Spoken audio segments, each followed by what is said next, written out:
Good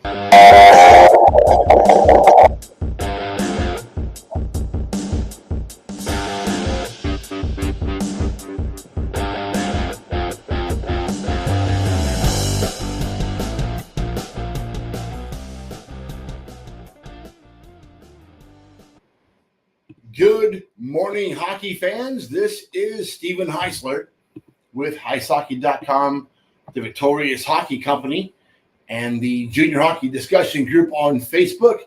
You are watching the Junior Hockey Morning Show. We are on the World Sports Broadcasting Network, WSBN.TV. You can watch also on YouTube, Facebook, X. Hope that you enjoyed your last couple of days of hockey. Getting into the crazy part of the year.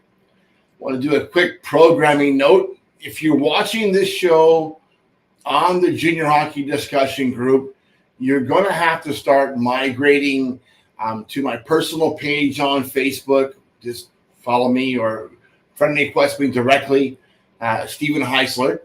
There is an issue with private groups all of a sudden. Our group has been attacked somewhat by some other entities. So Facebook has decided that on April 23rd, we will no longer be able to broadcast through Boxcast directly to our private group. But you can still watch the show live in the mornings on my personal Facebook page, or you can watch it on X, YouTube, where else? That's it. So that'll start on April 23rd. So today's article on HeisHockey.com was free. The 8 cockroaches of junior hockey. And we'll talk about that this morning. I may get in a little bit of trouble. It's April. I do that on occasion. So we'll see how this goes. And here's why I'm doing this. There's new people, new players involved every year that come up, you age into junior hockey, maybe they're coming out of 16U, whatever else, and they really don't understand or know who the bad guys are. And these 8 entities that I'm going to talk about this morning are groups or entities that you should probably avoid. A lot of times these guys stay in the game because they're able to. That there's a new crop of players rotating through every year, and guys leave, guys come in, and families just don't know who the bad actors are. Please understand, this is entirely based on my opinion, and that's important. So don't sue me for having an opinion. This is my personal thought about each of these entities going forward. So let's start with that. There is seldom just one cockroach in the kitchen. Warren Buffett said that a couple years ago, and it really fits today's topic. Junior hockey needs an exterminator. You know what? When you got bugs, you call an exterminator. They come in, the professionals, they clean the garbage out, they set traps, and before you know it, the roaches are gone. The ants are gone. The termites are gone. That's what we need in the game. The bad guys right now move from situation to situation, team to team, league to league, avoiding consequences everywhere they go. And that's the problem between sanctioned and non-sanctioned hockey, going from junior to pro to youth. These guys kind of slip through the cracks, and we're seeing a lot of that right now. So when is our game going to do more than just sweep the problem out the door, hoping they don't come back? Safe Sport is there for USA Hockey. Canada has their version. The non-sanctioned groups have their version. But what's happening is a lot of these bad guys, questionable entities, are just going from one to the other and really circumventing any sort of consequences. Really, Safe Sport to date has been little more than a pacifier for the complainer. You complain, you file a report, minimal's happening. And in reality, Say Sports shouldn't even be in the investigation or punishment business at all. It's a federal mandate. It should be federally protected and federally investigated. But that's not happening right now. So today we're going to list 8 entities to avoid this offseason. First, the Minnesota Wilderness, North American Hockey League. How is Dave Boyd still involved? You know, the guy that was the head coach of the team and general manager of the team when young Brendan Phelps, the assistant coach, was making his way into bedrooms and into car parking lots of boys. Got caught on video trying to snag a 16-year-old boy. It was weird. Now, it was a setup video. It was a catfish video, but still, there's Brendan Phelps trying to get with a 16-year-old boy in a park. Now, we had rumors earlier that season about a party that happened and a player that had woke up in bed half naked with Phelps. And then Boyd's allegedly was hazing the guy all year, picking on the kid all year. And then the Phelps incident, the video incident, happened during the offseason after that season. But all year long, Boyd was bullying this kid. It was a common joke in the locker room, on the bus, in the hotel rooms. But yet somehow Boyd circumvented any Say Sport investigation. Next, El Paso Rhinos. Normally, El Paso would be much higher on the list. But the owner, Corey Herman, ex-coach, got smart and stopped interfering with Joe Coombs, letting Joe Coombs do what Joe Coombs does, pick his own players and win hockey games. Amazingly enough, El Paso had a pretty good year this year. How? Corey Herman stayed out of hockey operation. Corey Heon or Peon, whatever the hell his name is, stayed out of NAHL hockey operations. Presto.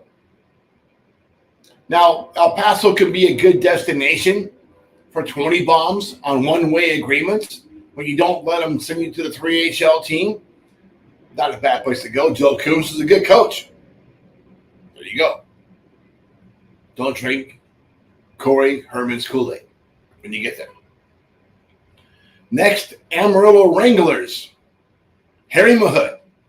Dirty Harry. My mom, Harry. You want to ask questions about that? Google Harry Mahood. He is probably still not allowed to enter some hockey rinks in Arizona. Was not a good guy when he was coaching in Amarillo before. He was not a good guy. Tried taking Scott Langer's job in Topeka, behind the back, underhanded, little antics, trying to go to the owner to get Langer's job. It was pathetic. When he got rolled out of Topeka, he tried going to Tony Catelli with the Tornado. That didn't fly. So he went out to Amarillo, was an assistant coach under Dennis Williams and Rocky Russo, still trying to needle his way in there. Just a bad dude. Just a bad dude. Across the board. Now he's back in Amarillo, not really the coach. There was a story about the coach that was there. He got fired, and it was pretty much all Harry Mahood. Dirty Harry is at it again. Don't go to Amarillo if you have to deal with Harry Mahood. That's my opinion. Next, Paragon Sports Consulting. Owner Kobe Drost was arrested and jailed on December 20, 2021. The charges: sexual abuse, public sexual indecent contact, assault, touch to injure, disorderly conduct when fighting, and third-degree criminal trespassing. I don't know if these charges stuck. I know he was arrested. Something happened. I don't know if he was prosecuted. I don't know if he was convicted. I don't know how long he was in jail for. But that's probably a lot of smoke with no fire. There's got to be something there. Something happened. Let him deal with it. But for now, that program will be on the do not contact list. Next, the Charlotte Rush, or any organization that has anything to do with Ryan Carruthers. This is a guy that tried to lease Corpus Christi whole franchise a number of years back, almost ran that proud team right into the ground. I know there's issues in Corpus with malpractice ice and these things. And Cassidy Lane does a pretty good job as a team president. And I'm not doing very well on the ice. But what Carruthers tried doing was ludicrous. Literally telling kids, if you pay the full rate, then it was Lake Tahoe, I believe, and, of course, the Rush, that you would get an opportunity in Corpus Christi. Since that time, he's bounced from job to job and place to place. Still, same old thing. So for now, don't believe anything Carruthers tells you, and definitely don't go to the Charlotte Rush. Next, the Metro Jets. You know that guy, that team in Detroit. I think they have 3 teams, Tommy. 2 at the premier level of the USPHL, 1 at the elite level. But let's say this. Any coach that is going to run up the score to 37-1 is not a leader of men. He's just a punk. Justin Quenneville was forced to retract a public statement regarding that win after the opposing coach posted a video of his team discussion before the game, completely annihilating what Justin Quenneville had said, forcing a retraction of that statement. Quenneville's attempt to justify the beatdown was full of lies. It also solidified his career as officially tanked. Can't touch that guy. Can't send any kids to that guy. I know people in Detroit will still go play because they like to win because they're in Detroit. That's a no-go. Don't go there. Don't let your kid be subject to that level of character or lack of character. Speaking of lack of character, next on the list, the Helena Bighorns. The defending North American 3 Hockey League champions, asterisk, should be avoided by any and all self-respecting hockey families. Why? Don't take my word for it. Go pick any 10 home games from the past season, and you watch those 10 home games. I don't care who they're against, any 10 games, and you tell yourself as a parent that that's the environment, that's the character, that's the level of influence you want over your kid. If that's the kind of hockey that you want your son to be a part of, don't call me. I'm not your guy. Actually, get yourself out of my group. Block me from discussing again, because if you want your kid to play in that environment, I'm not your guy. That's gross. That's not a way to produce a young hockey player. That's not the way to prepare your son for his future as an adult. Period. Last but not least, the most important group to avoid this year, every year, top hockey prospects. I'm going to read this one word for word.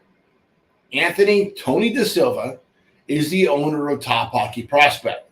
You can't find his name on the webpage. You can't find any of his staff on the webpage. I don't know if you can find a phone number. Maybe you can get a phone number.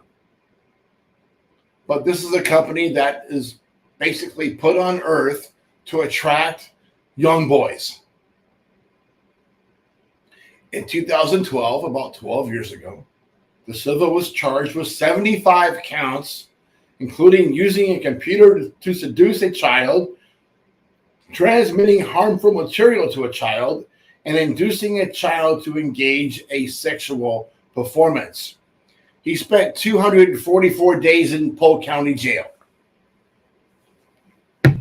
He's now doing